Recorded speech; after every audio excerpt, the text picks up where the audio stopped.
दीपावली का त्योहार आने ही वाला था। सभी अपने अपने घरों में साफ सफाई में लगे हुए थे। सोनू चिड़िया और दोनों बच्चे भी अपने घर की साफ सफाई में लगे हुए थे। सफाई के दौरान टीना को पुराने सामान में से एक अंगूठी मिलती है। मम्मा जी देखिए, मुझे पुराने सामान में ये अंगूठी मिली है। ये अंगूठी किसकी है? लाओ टीना बेटी, ये अंगूठी तुम्हारे पापा जी की है। तुम्हारे पापा जी को ये तुम्हारे दादाजी ने दी थी। ये तुम्हारे दादाजी की निशानी है। लाओ ये अंगूठी मुझे दे दो, मैं ये संभाल कर रख दूं। तभी वो अंगूठी टीना के हाथों से नीचे गिर जाती है और अंगूठी खुल जाती है। तभी टीना, मम्मा जी ये अंगूठी खुल गई। देखिए मम्मा जी, इस अंगूठी में एक नक्शा निकला है। दिखाओ मुझे मेरी बच्ची, अंगूठी में कौन सा नक्शा निकला है? बच्चों, मुझे तो ये समझ नहीं आ रहा, इसमें क्या लिखा है? बच्चों, मैं इसे लेकर बैद जी को दिखाती हूँ, शायद वो इसे पढ़कर बताएं ये क्या लिखा है। मैं अभी जाकर जल्दी आती हूँ, तुम घर पर ही रहो। ठीक है मम्मा जी, आप बैद जी के पास जाइए, हम तब तक ये साफ सफाई का काम खत्म कर लेते हैं। सोनू चिड़िया नक्शा लेकर बैद जी के पास पहुंच जाती है। बैद जी नमस्ते। नमस्ते सोनू बेटी, आओ बैठो बेटी, सब ठीक तो है ना?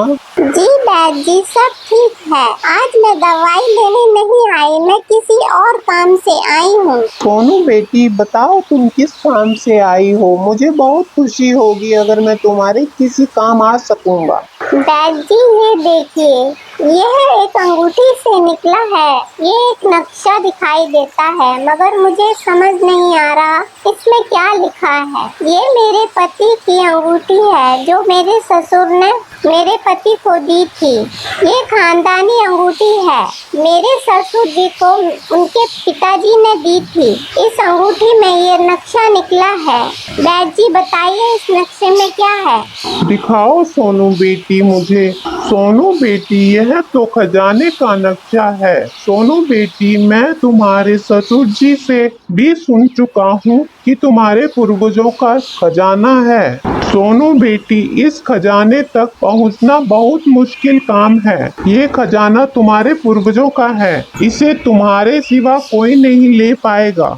बैद जी आप बताइए, मुझे क्या करना चाहिए? मुझे तो कुछ समझ नहीं आ रहा, मैं क्या करूं? सोनू बेटी, ये खजाना तुम्हारा और तुम्हारे बच्चों का है। ये तुम्हें जरूर लेना चाहिए। ये तुम्हारे पूर्वजों का आशीर्वाद है। तुम्हें इस खजाने को जरूर लेना चाहिए। तुम्हारी और तुम्हारे बच्चों की जिंदगी सुख में बीतेगी अगर ये खजाना तुम्हें मिल जाता है तो। सोनू बेटी, ये खजाना ढूंढने में मैं तुम्हारी मदद करूंगा। जी बैद जी, मैं अपने बच्चों के लिए ये खजाना जरूर ढूंढूंगी। ये मेरे पूर्वजों का आशीर्वाद है, मैं खजाना जरूर ढूंढूंगी। सोनू बेटी, ये खजाना हमें इतनी आसानी से नहीं मिलेगा। हमें इसे ढूंढने में बहुत मेहनत करनी पड़ेगी। हमारे रास्तों में बहुत सी मुसीबतें भी आएंगी। हमें उन परेशानियों का सामना कर कर ये खजाने तक पहुंचना है। हमें कुछ भरोसेमंद व्यक्तियों को अपने साथ ले जाना होगा मदद के लिए। जी बैद जी,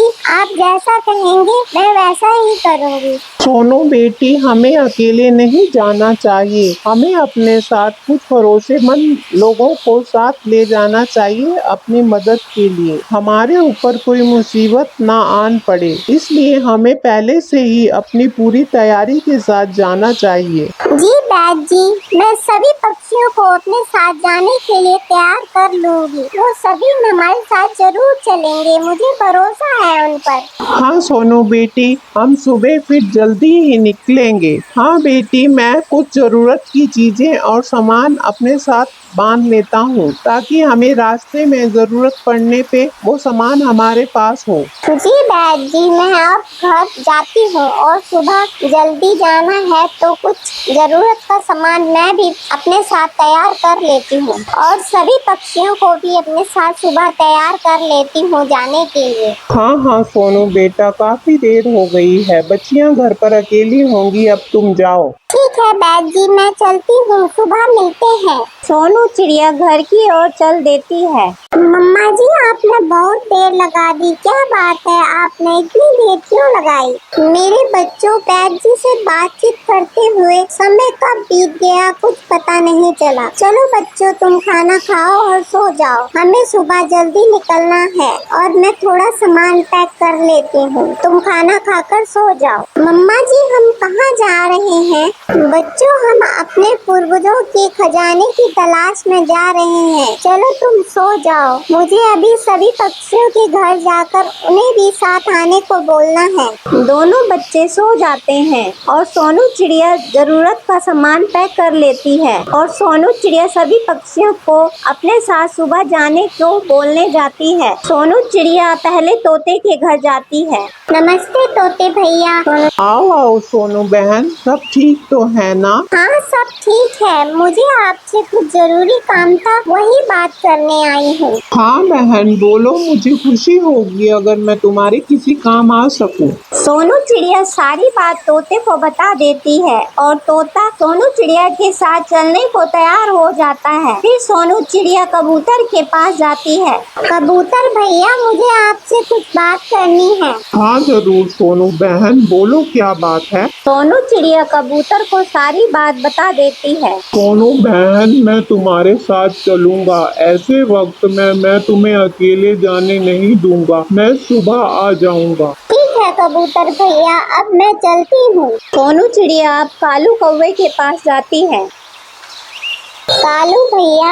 हाँ सोनू बहन आ जाओ, बैठो। क्या बात है बहन, इतनी रात गए आई हो? कालू भैया बात ही कुछ ऐसी थी जो मुझे आपके पास रात को आना पड़ा। बोलो सोनू बहन क्या बात है? और क्या बात हुई होगी, दाना खत्म हो गया होगा, वही मांगने आई होगी इतनी रात को। भले ही कोई ऐसे ही थोड़ी ना आता है किसी के घर। तुम चुप करो रानी, सोनू बहन को बोलने तो दो, तुम बीच में फालतू क्यों बोलती हो? जी आप तो हमेशा मुझे ही सुनाते हो, मुझे क्या पड़ी है फालतू बोलने की। कोई बात नहीं कालू भैया, मैं तो कोई और ही काम से आई थी। सोनू बहन बोलो क्या बात है? सोनू चिड़िया सारी बात कालू कौवे को बता देती है। सोनू बहन हम तुम्हारे साथ चलेंगे। हाँ हाँ सोनू बहन, हम भले ही कितना लड़े झगड़े मगर हमें ऐसे समय में एक ही होकर रहना चाहिए। हाँ हाँ बहन हम जरूर चलेंगे तुम्हारे साथ। धन्यवाद, अब मैं चलती हूँ, सुबह तुम जल्दी आ जाना। फिर सोनू चिड़िया चील के घर जाती है और चील को भी अपने साथ जाने को तैयार कर लेती है। फिर अगले दिन सुबह सभी सोनू चिड़िया के घर इकट्ठा हो जाते हैं और सभी पक्षी अपने साथ जरूरत का सामान ले आते हैं। सुनो बच्चों, अब हमें खजाने की तलाश में निकलना चाहिए। कुछ लोग घर पर ही रुक जाओ और कुछ हमारे साथ चलो। फिर सब लोग बैद जी की बात मान लेते हैं और कुछ लोग घर पर ही रुक जाते हैं और आधे लोग सोनू चिड़िया के साथ खजाने की तलाश में चल पड़ते हैं। कुछ ही दूर पहुंचने पर बैद जी अब शाम होने वाली है, मौसम भी कुछ ठीक नहीं लग रहा, हम रात को यहीं रुक जाते हैं। हाँ हाँ कबूतर भाई, चलते चलते थकान भी बहुत हो गई है, अब खाना पीना खाकर यहीं सो जाते हैं। जल्दी जल्दी तंबू लगा लेते हैं और सुबह जल्दी उठकर हम खजाने की खोज में चल पड़ेंगे। चलो सभी खाना खा लेते हैं। हाँ सोनू बहन खाना खा लेते हैं, मैं तो मटर पनीर की सब्जी और चावल लाई हूँ, आइए सभी खा लीजिए। मम्मा मुझे नींद आ रही है। हाँ चिंटू बेटा थोड़ा खाना खा लो फिर सो जाओ, मैं तुम्हारे लिए बिस्तर लगा देती हूँ। टीना मीना बेटी तुम भी खाना खाओ और सो जाओ, सुबह जल्दी जाना है। सभी पक्षी खाना खा लेते हैं और अपने अपने बिस्तर लगाकर सो जाते हैं। चलो वहाँ पानी का झरना है, सभी नहा लो और फिर नक्शे के हिसाब से हमें उत्तर दिशा की ओर निकलना है। बच्चों तुम भी झरने के पास जाकर अपना नहा धो लो। जी मम्मा जी हम भी नहा लेते हैं। चिंटू बेटा तुम भी जाओ नहा लो। नहीं मम्मा मैं नहीं नहाऊंगा, मैं मुंह धो के आ जाऊंगा, मुझे बहुत ठंड लग रही है। ठीक है चिंटू बेटा जाकर मुंह हाथ ही धो लो। ठीक है मम्मा जी। सभी पक्षी पानी के झरने के पास नहाने चले जाते हैं। पानी के झरने के पास बहुत सुंदर रंग बिरंगी तितलियां भी उड़ रही थी। देखो कितनी सुंदर तितलियां उड़ रही हैं, जल्दी देखो। हाँ हाँ टीना, ये तो बहुत सुंदर तितलियां हैं, रंग बिरंगी, सुंदर सुंदर। मैं तो एक तितली को पकड़ कर ले जाऊंगा अपने साथ। नहीं चिंटू, तितली को मत पकड़ना, वो अपने परिवार में ही खुश है। जैसे हम लोग अपने परिवार में खुश रहते हैं, वैसे वो अपने परिवार में ही खुश है। अच्छा ठीक है, मैं इसे नहीं पकड़ूंगा, इसे इसी के परिवार में रहने देता हूँ। चलो जल्दी से नहा लेते हैं, फिर वापस चलते हैं। सभी पक्षी नहाने के बाद वापस आ जाते हैं। नाश्ता करने के बाद उत्तर दिशा की ओर सभी पक्षी चलना शुरू कर देते हैं। सभी पक्षियों को चलते चलते शाम हो जाती है। तभी बैद जी की नजर सामने खाई पर पड़ती है। रुक जाओ सभी, सामने जो खाई है हमें उसे पार करना है। इन दोनों पहाड़ों के बीच जो खाई है उसे पार करके हमें उस पार जाना है। बैद जी, इस पहाड़ से उस पहाड़ तक कैसे जाएंगे? बीच में तो खाई है, कैसे जाएंगे हम आगे? हाँ बैद जी, ये तो बहुत ही बड़ी खाई है, इसमें तो कोई गिरेगा तो बचेगा भी नहीं। बैद जी देखिए ना, नक्शे में और कोई रास्ता नहीं है क्या? कालू बेटा, नक्शे के हिसाब से एक ही रास्ता है, यही है। हमें इस पहाड़ी को जैसे तैसे करके इस खाई को पार करके उस पहाड़ पर जाना ही होगा, क्योंकि एक ही रास्ता है। बैद जी, सूरज छिपने को है, रात होने को है। ऐसा करते हैं, हम अपना तंबू यहीं लगा लेते हैं। सुबह जल्दी उठ के सोचेंगे पहाड़ी के उस पार किस तरह जाना है। ठीक है सोनू बेटी, कल सुबह आगे प्रस्थान करेंगे, रात यहीं काट देते हैं। सोनू चिड़िया और रानी जल्दी जल्दी खाना तैयार कर लेती हैं और खाना खाकर सभी तंबू लगाकर सो जाते हैं। अगली सुबह सोनू चिड़िया उठकर सभी के लिए नाश्ता तैयार कर देती है। चलो सभी नाश्ता कर लो। बैद जी, आप भी नाश्ता कर लीजिए। हाँ हाँ सोनू बेटी, तुम भी नाश्ता कर लो। तुम सभी का कितना ख्याल रखती हो, तुम्हारे जैसी होनहार बेटी भगवान सभी को दे। बैद जी, मेरे दिमाग में एक बात आई है, उससे हम इस खाई को पार कर सकते हैं। हाँ हाँ सोनू बेटी, बताओ कैसे इस खाई को हम पार कर सकते हैं? बैद जी, हमें दो मजबूत बड़ी बड़ी लंबी लकड़ियाँ चाहिए। हम उसके बीचों बीच छोटी छोटी लकड़ियाँ बांध देंगे। हम उसे एक सीढ़ी की तरह बना देंगे और फिर हम वो इस पहाड़ी के बीच में लगा देंगे।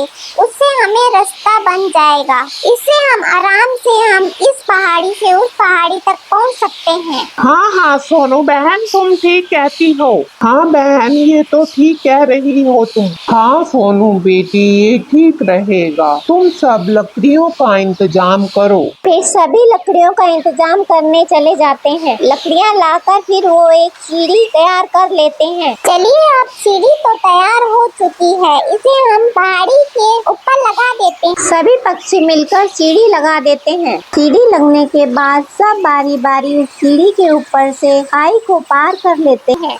सभी यहीं रुक जाओ। सोनू बेटी, तुम वो अंगूठी निकाल कर अपनी उंगली में पहन लो। जहाँ वो अंगूठी का निशान तुम्हें नजर आए तुम वहाँ रुक जाना, क्योंकि आगे बिना अंगूठी के नहीं बढ़ सकते। सोनू बेटी, तुम सबसे आगे चलो, हम तुम्हारे पीछे पीछे आते हैं। जहाँ तुम्हें ये अंगूठी का निशान नजर आए वहाँ तुम रुक जाना। जी बैद जी। सभी सोनू के पीछे पीछे चलने लगते हैं। तभी अचानक सोनू, सांप सांप। बैद जी, आगे दो सांप हैं। सोनू बेटी डरो नहीं, ये सांप खजाने के रक्षक हैं। इन्हें तुम अपनी अंगूठी दिखाओ, ये अपने आप चले जाएंगे। सोनू चिड़िया सांप की तरफ अपनी अंगूठी करती है। वो दोनों सांप नीचे मुंह करके आगे बढ़ जाते हैं और वहाँ से चले जाते हैं। तभी सोनू आगे देखती है, गुफा पर अंगूठी का निशान बना होता है। बैद जी, इस गुफा में अंगूठी का निशान बना हुआ है। सोनू बेटी, ये जो अंगूठी का निशान बना हुआ है, तुम इस पर अपनी अंगूठी लगा दो और रास्ता अपने आप बन जाएगा। जैसे ही सोनू चिड़िया गुफा के दरवाजे पर अंगूठी लगाती है, तभी गुफा का दरवाजा खुल जाता है। डैड जी अंदर देखिए ये बॉक्स। सोनू बेटी, इस बॉक्स को ले लो, ये तुम्हारे पूर्वजों का है, इसमें ही तुम्हारा खजाना है। सोनू चिड़िया उस बॉक्स को ले लेती है और बॉक्स को खोलती है। तभी सभी खुशी से झूमने लगते हैं। ये खजाना मिल गया। अरे सोनू बहन, मुझे तो ये सपना सा लग रहा है। क्या ये सच में खजाना है? अरे मुझे कोई चोटी तो मारो, मुझे तो ये सपना सा लग रहा है। नहीं रानी, तुम सपना नहीं देख रही, ये देखो ये सच में खजाना है। हाँ सोनू बहन, तुम्हें सच में खजाना मिल गया। हे भगवान, मैंने कभी इतना खजाना नहीं देखा। सोनू बहन, अब तुम कितने अमीर हो जाओगी और तुम अच्छे अच्छे गहने और कपड़े पहनोगी ना सोनू बहन, कितना अच्छा लगेगा तुम्हें। रानी, तुम ऐसा क्यों बोल रही हो? आप सबकी वजह से ये मुमकिन हुआ है। मैं अकेली इसकी हकदार नहीं हूँ, तुम भी इसके हकदार हो बराबर। रानी बहन, जितना मेरा इस पर हक है उतना तुम्हारा भी है। बच्चों, क्या सारी बातें यहीं कर लोगे कि घर की ओर भी चलना है? चलो जल्दी घर की ओर चलते हैं। शाम होने को थी, सभी पक्षी अपने घरों की तरफ चल देते हैं।